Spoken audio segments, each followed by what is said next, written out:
topping today's news, the new NIB rate increase take effect as of today.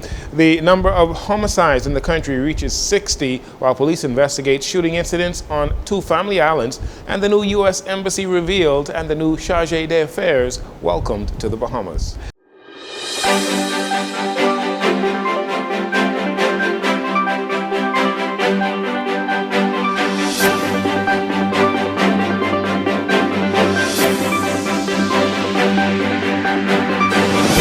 Good evening, Bahamas. I'm Jarino Saunders. This is your JCN Evening News, and it is definitely a pleasure to have you join us. Today was the day for the National Insurance Board contribution rates to increase. Those effects are now in place. Employers, self-employed people, employees, and voluntary insured individuals, you are reminded to make the necessary adjustments. For instance, automated payroll systems, those of you that use those systems, you are reminded to adjust your payroll system to reflect the new contribution rates. They include employers increase from 5.9% to 6.65%, employees' contributions increase from 3.9% to 4.65%, while self-employed people will now pay 10.3%, up from 8.8%. You can download the adjusted Excel spreadsheet from the NIB website, available since June 1st. For more information on the new NIB rate adjustment, tune into JCN's TV14's Read Between the Lines tonight at 7 o'clock with host Julian Reed and guest Jason Moxie, a consultant with the National Insurance Board. On the crime front, it was another busy weekend for criminal investigators. Police are questioning a 24-year-old male in connection with a homicide that took place on Friday evening. Reports say that around 10 p.m., a woman arrived at a residence on Blue Hill Road South and saw a man staggering north along Blue Hill Road, north of Zion Boulevard. He approached the woman's car and then collapsed, became unresponsive. He had a large laceration to his neck. When emergency medical services arrived on the scene, they pronounced him dead. Again, police are questioning a 24-year-old male in relation to that incident. Police are also reporting on Sunday that the 36-year-old woman who was shot after an argument with her boyfriend in Yellow Elder Gardens number 3 on Sunday, June 23rd, she died as a result of those injuries. Police say she passed away on Saturday evening in hospital. Her boyfriend, who was found in possession of a firearm at the time of his arrest, remains in police custody.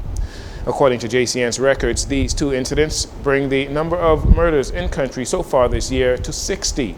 There were 110 murders recorded in 2023.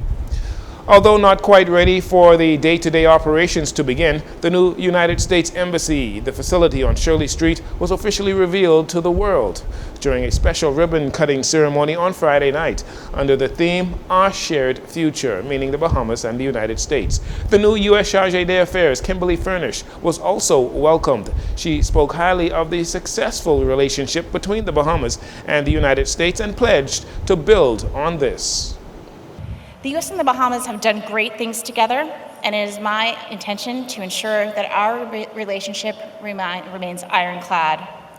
Security cooperation remains the foundation of our relationship.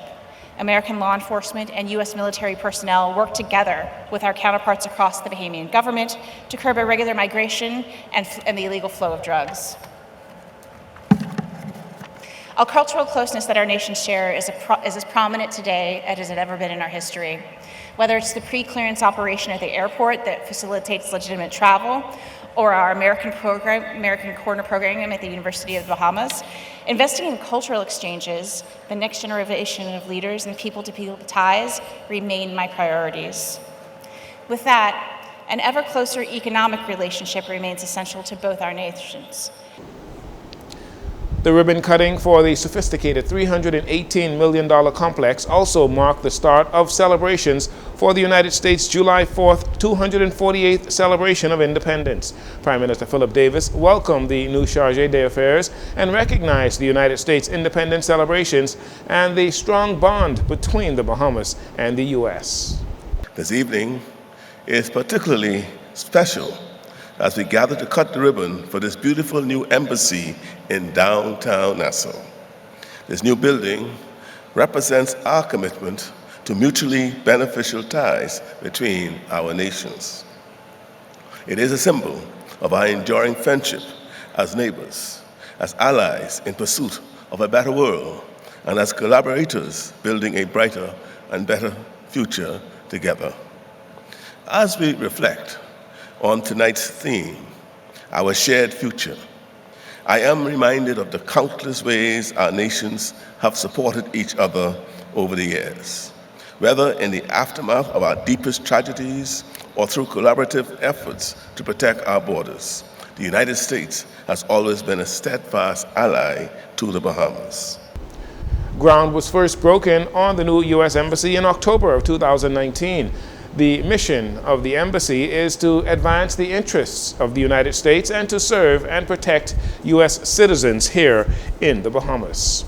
Hurricane Beryl continues to plow through the Caribbean Sea and has forced CARICOM officials to postpone the 47th CARICOM Heads of Government meeting, which was due to take place in Grenada this week, July 3rd to the 5th. However, Grenada is now feeling the effects of that Category 3 hurricane. Prime Minister Philip Davis was scheduled to attend that meeting as CARICOM countries look to come together on one accord as they arrive or before they arrive at the COP28 Global Conference on Climate Change set for Dubai beginning November 30th.